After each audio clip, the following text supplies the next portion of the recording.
और गुजरात के राजकोट से दिल दहला देने वाली घटना सामने आई है। यहाँ पर एक पति ने अपनी पत्नी पर ताबड़तोड़ गोलियां चलाई और फिर खुदकुशी कर ली है।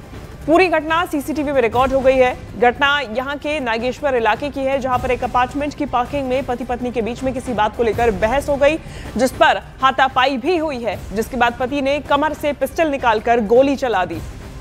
ये तस्वीरें देखिए, ये पूरी घटना सीसीटीवी में रिकॉर्ड हो गई है। राजकोट की ये तस्वीरें सामने आई है।